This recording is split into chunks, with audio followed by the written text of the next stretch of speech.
কারণ আমি সবাইকে বলেছি আমি কাজ করার চেয়ে ছাড়ি বেশি। অনেক ঘুরতে ঘুরতে ঘুরতে ঘুরতে একটা কাজ পছন্দ হয়ে করি বুঝতে।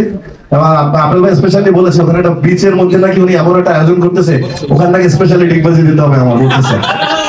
তো আমি বলেছি ওকে, আমি দুটা তৈরি করছি আমার নিজেকে, আর দেখি শূন্যের উপর থেকে পড়া যায় কিনা, মোটিভেশন করা যায় কিনা। ঢাকা বিশ্ববিদ্যালয়ে পড়াশোনা করি, তখন একটা বিজ্ঞাপন করেছিলাম, আমি পুরোটাই আমাকে গুটিয়ে নিয়েছিলাম বড় পর্দার জন্য। আমার মনে হয়েছে আমাকে মানুষ বড় পর্দায় দেখবে। আজকে বড় পর্দার মানুষ বলে এত ক্যামেরা, লোকের চেয়ে ক্যামেরা বেশি।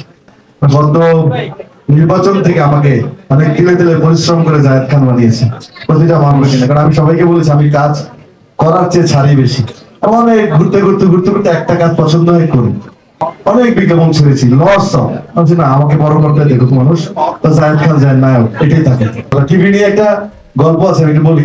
সেটা হচ্ছে শুনলে ভালোই লাগবে, কারণ সবাই আমরা খুব চুপচাপ।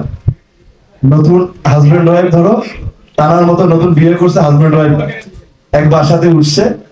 তো প্রথম দিনে উঠছে পরেই চোর আসছে বাসাতে। চোর কিছু না পেয়ে ওই টিভিটা পাঠাই দিয়ে দৌড় দিছে। তো মালিক এটা দেখছে, মালিকও দৌড় দিচ্ছে পিছনে পিছনে। চোরও ভাগছে টিভি নিয়ে, মালিক ধরো জেলিকো দৌড়াচ্ছে মাথায় দিয়ে। অনেক দৌড়ে পরে চোর ক্লান্ত। চোর বলে ভাই আপনি কি এত কিপটা, একটা টিভি নিচে জন্য এত দূর দৌড় লাগে? ভাই জানটাই বেড়ে গেছে টিভির জন্য, কত দাম এই যুগে টিভি? না ভাই টিভিটা নিয়ে যান, চুরি করলাম না। আমি তো তোর পিছনে দৌড়েছি তোর রিমোট দেওয়ার জন্য। বড় যন্ত্রণায় রিমোট চাপতে চাপতে তোর কাজই হয় না, যাচ্ছে রিমোটটাও নিয়ে যান, রিমোট থেকে আবার টিভি কিনতে করতে পারে। তো হাই হোপ জেবিকো এত ভালোভাবে মানুষ চুরি করে নিয়ে যেতে চাই, সেটা চাই। তাদের আউটলুক এবং সব কালার আপনারা দেখতে পেয়েছেন, আসলে জোস।